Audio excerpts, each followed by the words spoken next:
जोधपुर सड़क हादसे में मुआवजे का ऐलान हो गया है। मंत्री मदन दिलावर ने मुआवजे की घोषणा की है। मृतकों के परिजनों को 10 लाख रुपए की मदद दी जाएगी और पीएमओ की ओर से मृतकों के परिजनों को 2 लाख रुपए और घायलों को 50,000 रुपए का मुआवजा दिया जाएगा। जोधपुर से बड़ी खबर आप तक पहुंचा रहे हैं। मृतकों और घायलों के परिजनों को सहायता राशि का ऐलान कर दिया गया है। जोधपुर सड़क हादसे पर यह मुआवजे का ऐलान किया गया है और मृतकों के परिजनों को 10 लाख रुपए की मदद दी जाएगी। मंत्री मदन दिलावर ने मुआवजे की घोषणा की है। पीएमओ की ओर से भी मृतकों के परिजनों को 2 लाख रुपए की सहायता राशि दी जाएगी।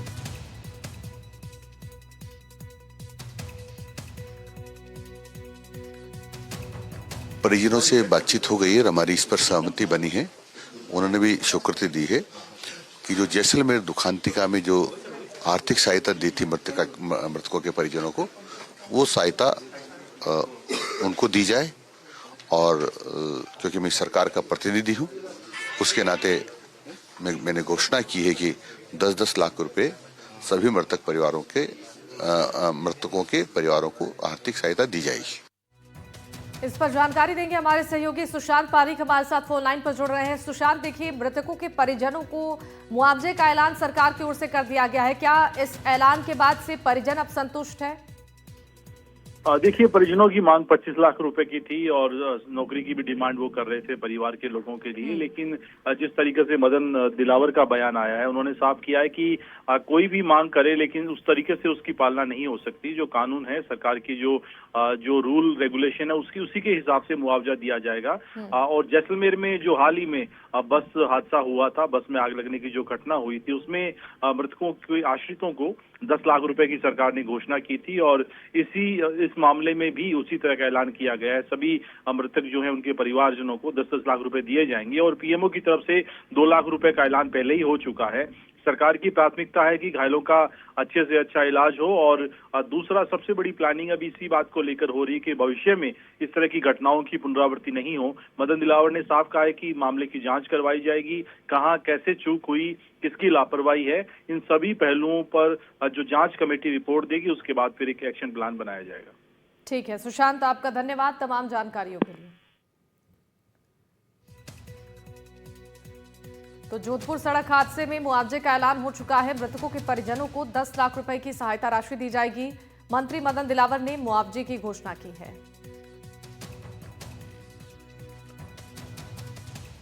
तो हालांकि सहायता राशि के ऐलान से स्थानीय लोग खुश नजर नहीं आ रहे हैं। मुआवजे की राशि को लेकर जोधपुर में धरना प्रदर्शन शुरू हो गया है और जिसमें कांग्रेस नेता और कार्यकर्ता भी शामिल हुए हैं। प्रदर्शन कर रहे लोग 25 लाख के मुआवजे की मांग कर रहे हैं। 25 लाख के साथ संविदा पर नौकरी की भी मांग हो रही है और घायलों को 5 लाख और नौकरी की मांग पर यह धरना जारी है। तो धरना प्रदर्शन में कांग्रेस नेता भी शामिल हो चुके हैं। बता दें कि मुआवजे की मांग को लेकर परिजन लगातार धरना दे रहे हैं। 25 लाख रुपए मुआवजे की मांग पर परिजन डटे हुए हैं और 25 लाख के अलावा संविदा पर नौकरी की भी मांग हो रही है। घायलों को 5 लाख रुपए की मदद देने की मांग की जा रही है। हालांकि सरकार की ओर से 10 लाख रुपए मुआवजे की मांग घोषणा की गई है, लेकिन इससे जो परिजन है वो नाराज नजर आ रहे हैं और इसको लेकर ये प्रदर्शन लगातार चल रहा है, जिसकी तस्वीर हम आपको दिखा रहे हैं। अब तक सहमति नहीं बन पाई है।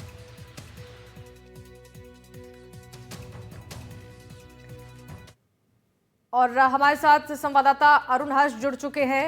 सबसे पहले अरुण के पास जाएंगे। परिवार को एक ही मोहल्ले के हैं तो सभी एक साथ ये अपनी डेड बॉडी ले जाना चाहते हैं, उस हिसाब से पूरी व्यवस्था कर रखी है और सभी एक साथ सभी यहाँ से रवाना होकर के विधिवत इनका अंतिम संस्कार किया जाएगा। अब शहर में इस तरह से अभियान चलाया जाएगा, जैसे सर्विस रोड की बात की जाए, रिंग रोड के आसपास आप देखिए मेन रोड पे जो है ट्रकें खड़ी रहती है, गैरेज बाहर आ चुके हैं। बिल्कुल इसके ऊपर कार्रवाई की जाए।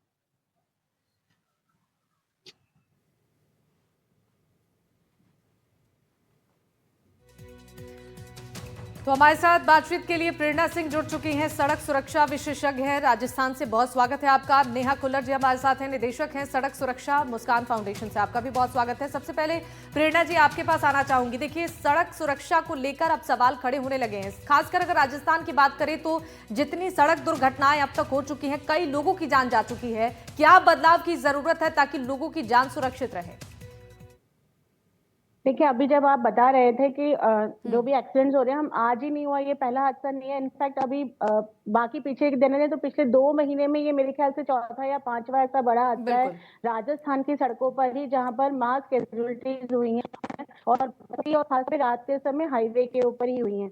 और ज्यादातर जिनमें सब में एक ही कॉमन जो रीजन वो निकल के आ रहा है कि या तो गाड़ी खड़ी हुई थी से किसी ने मार दिया, या कोई पास में हाईवे था उसमें वो स्पीडिंग करके से वो अंदर घुसा है। तो ज्यादातर जब हम इस तरह की घटनाएं देख रहे हैं तो कंटिन्यूअसली एक पैटर्न बिल्कुल साफ समझ में आ रहा है कि जो हमारी सड़कों की डिजाइन है, हाईवेज की डिजाइन है, वो इस तरह से डिजाइन नहीं की गई है कि वहां पे प्रॉपर एक साइड में बाइक लेन लेकर के जो सेफ पार्किंग्स हैं वो दी जाएं, ताकि वाहन उस एनक्रोचमेंट एरिया में, उस पैसेज एरिया में ना आकर खड़ा हो। एक तो ये हमारे हाईवेज पे सबसे बड़ा प्रॉब्लम है, चाहे वो स्टेट हाईवेज हो चाहे वो नेशनल हाईवेज हो।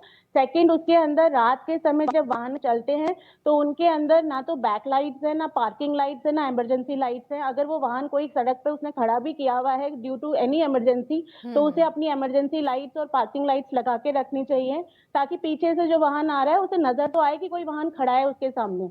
ये एक दूसरा एनफोर्समेंट का भी इशू है कि वाहन फिटनेस के लिए जब गाड़ियां आती हैं आरटीओज में तो वो ऐसे कैसे बाहर आ जाती हैं, बिना लाइट्स के वो पास कैसे हो सकती हैं। दूसरा, इसमें फिर ड्राइवर का एटीट्यूड भी है कि रात के समय जब वो चला रहे हैं तो बहुत सारी जगहों पे ऐसा देखा गया है कि तेज गति में वाहन चलते हैं। इनफैक्ट जो पैसेंजर्स हैं, हम लोग जो हम गाड़ी में चलते हैं या हम चलाते हैं, हम खुद भी स्पीड को प्रमोट करते हैं। ऐसा हमारे एडवर्टाइजमेंट में, हमारे बिहेवियर में सोसाइटल एक एक्सेप्टेंस है कि अगर हम सड़क पर हैं और हम एक चौपहिया वाहन में हैं, इवन दोपहिया वाहन पे भी हैं, तो हम तेज चलना चाहते हैं। हमें लगता है पता नहीं हम कहाँ कितनी जल्दी पहुंच जाएंगे, और अचानक से इस तरह की अगर कोई गाड़ियां रास्ते में खड़ी हैं या कोई जानवर आ गया, कोई गाड़ियां आपको दिखाई दे रहा, आप अचानक से ब्रेक लगाते हैं, या आगे में जो ड्राइवर है बहुत दूरी से अगर वो चले आ रहे हैं तो उन्हें थकान भी बहुत होती है। बाई चांस उन्हें बिल्कुल अगर सही उनको कहा आपने प्रेरणा जी कि कहीं ना कहीं ये लापरवाही है जिसका नतीजा यहाँ के लोग भुगत रहे हैं। मैं लौटूंगी आपके पास, एक बार नेहा जी के पास जाना चाहूंगी।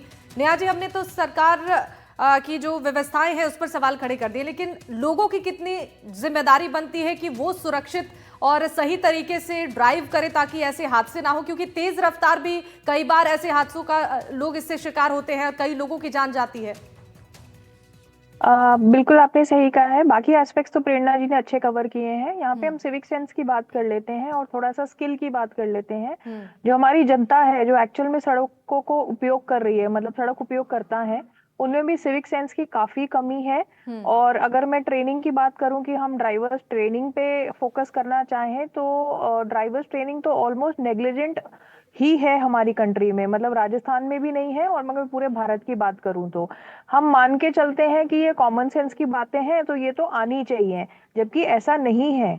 ड्राइविंग भी एक तरीके का स्किल है जिसे सीखने के लिए कुछ साइंटिफिक रीजनिंग, रिस्क परसेप्शन वगैरह कुछ कॉन्सेप्ट होते हैं जो समझने चाहिए। जैसे इस पर्टिकुलर केस का ही अगर हम एग्जांपल लें तो पार्किंग, रिफ्लेक्टर, रॉन्ग साइड मतलब रॉन्ग पार्किंग, रिफ्लेक्टर, लाइटें, ये सारे एस्पेक्ट्स हैं। प्लस टेम्पो ट्रैवलर जो प्रतीत हो रहा है न्यूज से कि उन्होंने रॉन्ग साइड से ओवरटेक करने की कोशिश करी, तभी तो वो कोने में खड़े ट्रक में जाके पीछे से जाके हिट हो गए, क्योंकि वो रॉन्ग साइड से ओवरटेक कर रहे थे। तो रॉन्ग साइड ओवरटेकिंग जैसे कॉन्सेप्ट भी है ना, ये बहुत ही अंडर एस्टिमेटेड है हमारे यहाँ जब हम क्रैश इन्वेस्टिगेशन वगैरह करते हैं तो ये जनता की एक कमी तो है ही है कि इनमें स्किल नहीं है ड्राइविंग का। मैं नहीं कहूंगी कि इसको हम तवज्जो देते हैं ड्राइविंग ट्रेनिंग को, चाहे वो नॉर्मल कमर्शियल व्हीकल ड्राइवर हो या फिर नॉर्मल रोड यूजर हो या प्राइवेट व्हीकल जो हम डेली कम्यूटिंग के लिए यूज करते हैं।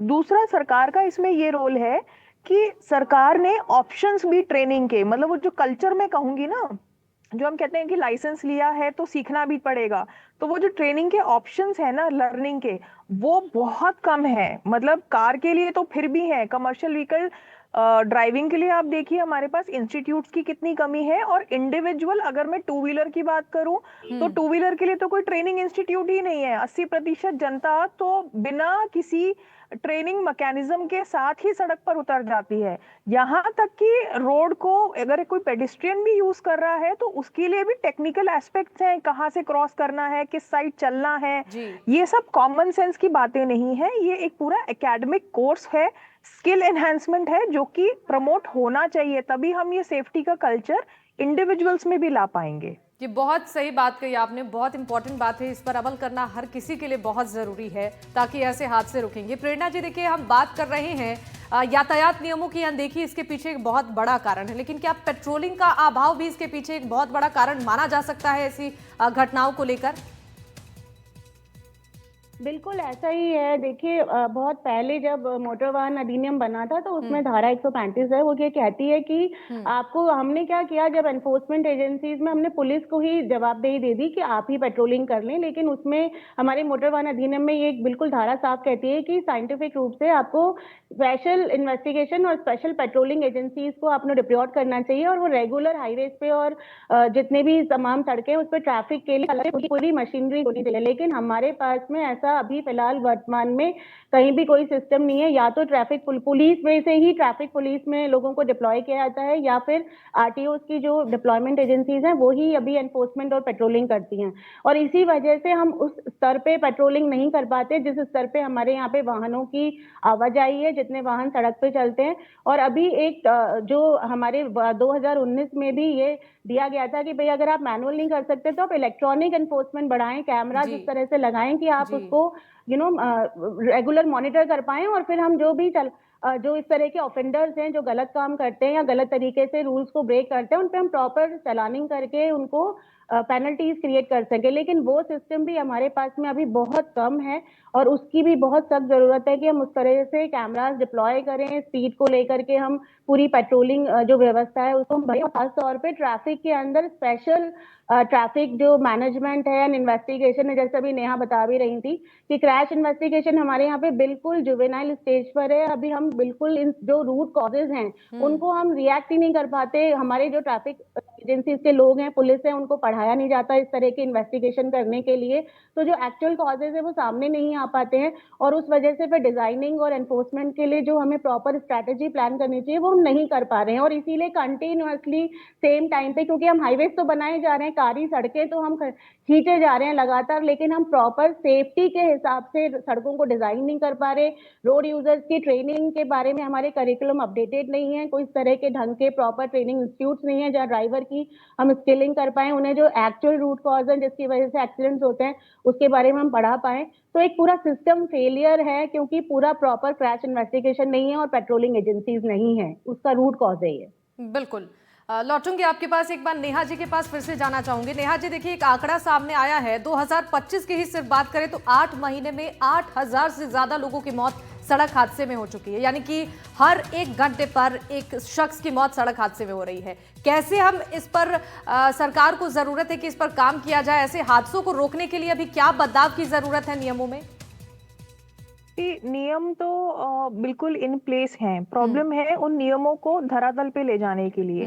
जैसे अभी प्रेरणा जी ने भी मेंशन किया, मोटर व्हीकल एक्ट जो है वो 2019 में जब ये आपका रिवाइज हुआ था तो काफी अच्छे इसके अंदर नियम, कायदे, कानून इंक्लूड किए गए जो कि यूजर फ्रेंडली भी हैं, और एनफोर्समेंट स्ट्रैटेजी उसके हिसाब से बननी चाहिए। जैसे सबसे अच्छा मैं आपको एग्जांपल दूं, जुवेनाइल की हमने इसमें सजा निर्धारित करी, लेकिन 2019 से लेके आप आज तक देख लीजिए juvenile cases, under as driving खूब हो रही है लेकिन जुवेनाइल केसेस हमें देखने को नहीं मिलते।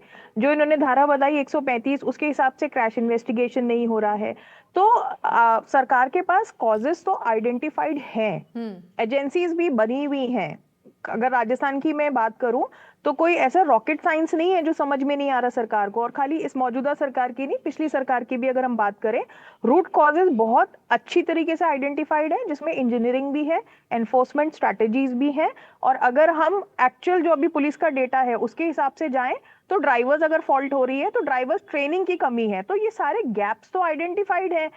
जो जरूरत है वो है इन गैप्स को फिलफिल करने के लिए एक्शन लेने की।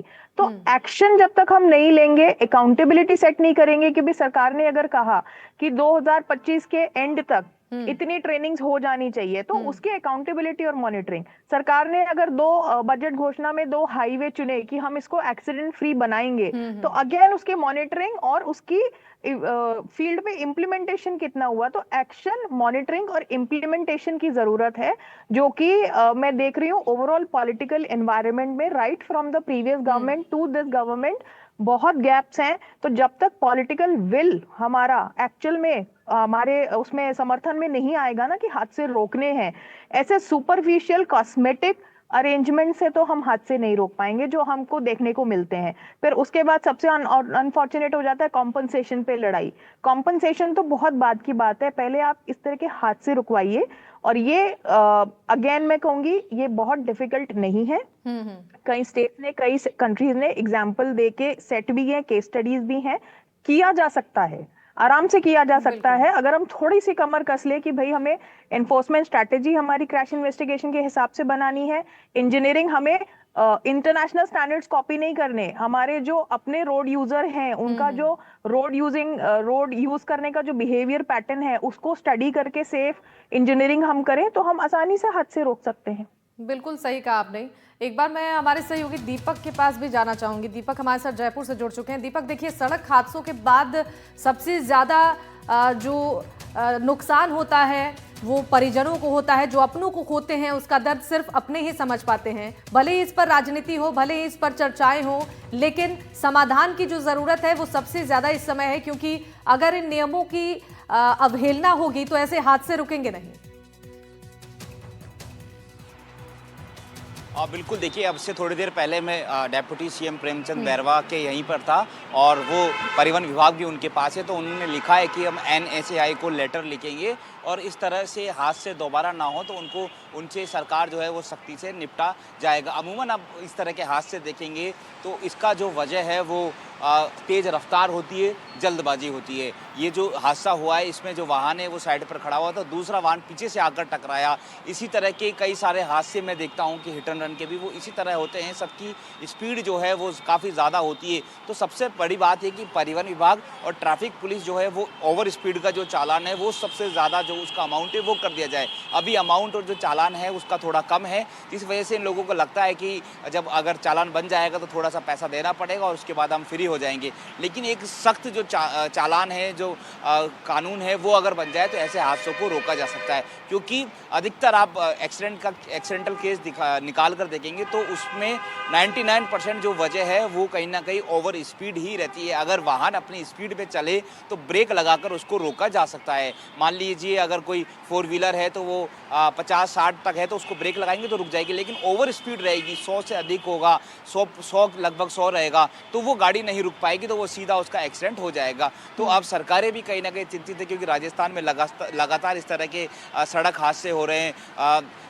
हिट एंड रन की बात देखें, कैजुअलिटीज़ की बात देखें तो जयपुर में, राजस्थान में लगभग हज़ारों लोग इस तरह से रोजाना उनकी जो है मौतें हो रही है। तो अब ऐसे में समय आ चुका है अब कहीं ना कहीं सरकार को जागरूक होने का, परिवहन विभाग को जागरूक होने का। खास तौर पर एक अभियान चलाया जाना चाहिए कि रोड के पास में, इससे पहले भी दूदू में एक जो LPG गैस टैंकर वाला हादसा हुआ तो LPG गैस टैंकर तो साइड में खड़ा हुआ था, लेकिन पीछे वाले ट्रक ने उसको टक्कर मारी तो उसमें सिलेंडर, लगभग 200 सिलेंडर ब्लास्ट हो गए थे। तो वहाँ भी यही वजह थी, एक तो स्पीड तेज थी और पीछे वाला तो खड़ा था और सामने वाले ने आके ठोक दिया। तो ये कहीं ना कहीं जो वजह है वो 99% केस में यही वजह रहती है। तो ऐसे में सरकार अब इस पॉइंट को अब सरकार ने भी पकड़ लिया है और डेप्यूटी सीएम प्रेमचंद बैरवा का भी कहना है कि NHAI को लिख रहे हैं और आज से हम अभियान चलाकर कार्रवाई करेंगे। उम्मीद करते हैं कि एक जागरूकता भी चलाया जाए और इसके साथ ही एक जो कानून है, चालान है वो भी सख्त हो, एक मोटा अमाउंट जो है वो लिया जाए, ताकि लोगों में एक डर हो, एक भय का माहौल हो,